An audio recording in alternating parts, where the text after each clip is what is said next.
सबसे जो ड्रैकोनियन बात है वक्फ एक्ट में वो है सेक्शन 108। और ये सारी चीज़ें जो मैंने बता रहा हूँ आपको, उसको मैंने चुनौती दे रखी है अलग अलग हाई कोर्ट्स में।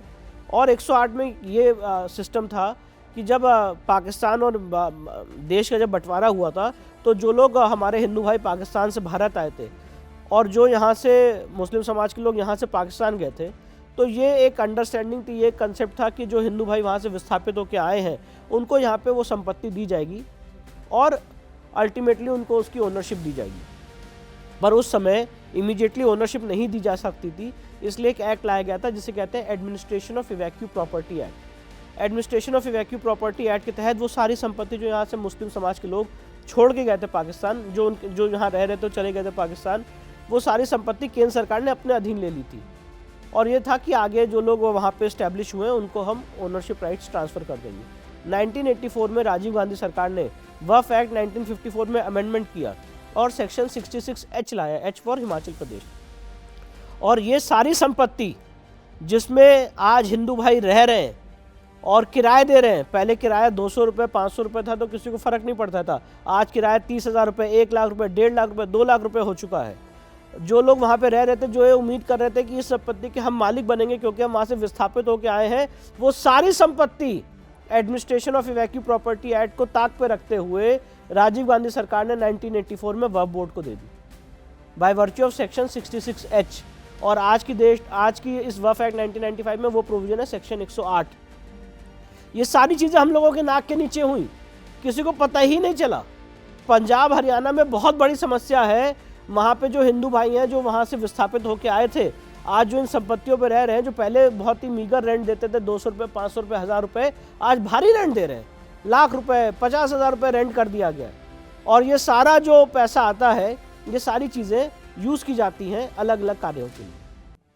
तो ये बहुत बड़ी समस्या है। और एक बात और कहना चाहता हूँ, वक्फ की जो डेफिनेशन है, अगर आप इस्लामिक लॉ में जाएंगे, इसका अध्ययन करेंगे तो वक्फ की डेफिनेशन क्या है। वक्फ को अगर मैं सरल भाषा में समझाऊं, वक्फ है क्या कि अगर कोई मुस्लिम समाज का आदमी, शिया या सुन्नी, अपने जीवन काल में कोई संपत्ति अर्जित करता है, क्लीन संपत्ति अर्जित करता है, अपनी मेहनत से संपत्ति अर्जित करता है और उसको वो अल्लाह को डोनेट करना चाहता है अपने इस्लामिक कार्यों के लिए, तो उस संपत्ति को वक्फ संपत्ति माना जाता है और वो इरिवर्सिबल होती है। और वो सिर्फ उस धर्म कार्य के लिए, उनके जो धर्म वर्ण यूज़ करेंगे, वो जो उनके इस्लामिक कार्य हैं उसको क्या कहते हैं फुलफ़िल करने के लिए वो संपत्ति डेडिकेट होती है टू अल्लाह, उसे कहते हैं वक्फ। इस चीज़ को वक्फ कहते हैं। और जब ये चीज़ मल्टीपल हो जाती है तो उसे अकफ कहते हैं। तो ये वक्फ का कंसेप्ट है। अब इसमें ये जो कॉन्सेप्ट था, जब आप वक्फ की डेफिनेशन पढ़ेंगे तो वो डेफिनेशन में भी खेल किया गया सेक्शन 3 सब क्लॉज R में, और एक कॉन्सेप्ट लाया गया वक्फ बाय यूज़र। अभी आपने बेंगलोर का ईदगाह मैदान का केस सुना होगा, जहाँ पे लोगों ने कहा कि भाई हमें गणपति फेस्टिवल मनाना, उन्होंने कहा नहीं, ये पूरा ईदगाह मैदान तो वक्फ का है, आप यहाँ पे नहीं मना सकते। यहाँ से लेकर सुप्रीम कोर्ट तक मामला चला। सारी सेक्युलरिज्म की, जितने लोग कहते थे सेक्युलरिज्म, सारी सेक्युलरिज्म की धज्जियाँ उड़ गई, पर ईदगाह मैदान में आपको उन्होंने फेस्टिवल नहीं मनाने दिया। कॉन्सेप्ट क्या है? Waqf by user. Waqf by user मतलब आप अगर किसी संपत्ति को, आपको पता नहीं है कि ये वक्फ कब हुई, जैसे मैं एक अगर मुस्लिम समाज से आदमी आता हूँ, तो मैंने अगर कोई संपत्ति अपने जीवन काल में अर्जित की है तो मैं कहूँगा कि आज से मैं इसको वक्फ कर रहा हूँ, तो उसकी वक्फ डीड बनती है।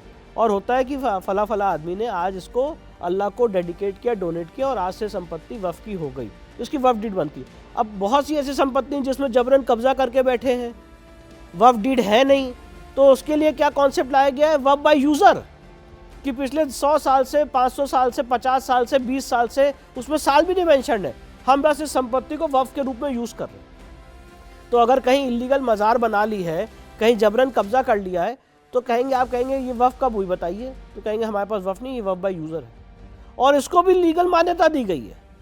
तो मैंने आपको पूरी कॉम्प्रिहेंसिव बात बताई है, वक्फ की डेफिनेशन से लेके सेक्शन 108 तक, जहाँ जहाँ ये वक्फ एक्ट 1995 इतना ड्रैकोनियन है। और मैं चैलेंज के साथ कहना चाहता हूँ, इस देश की लीगल हिस्ट्री में, पूरी लेजिस्लेटिव हिस्ट्री में कोई ऐसा कानून, मैं आपके चैनल पे कह के जा रहा हूँ, और कोई अगर इसको, जितने भी सीनियर लॉयर्स हैं सुप्रीम कोर्ट के, हाई कोर्ट के, जहाँ के भी, मुझे कंट्राडिक्ट करें और बोले कि नहीं विष्णु शंकर जैन गलत कह रहे हैं, ऐसा कानून हिंदू समाज के लिए है, मुझे दिखाएं।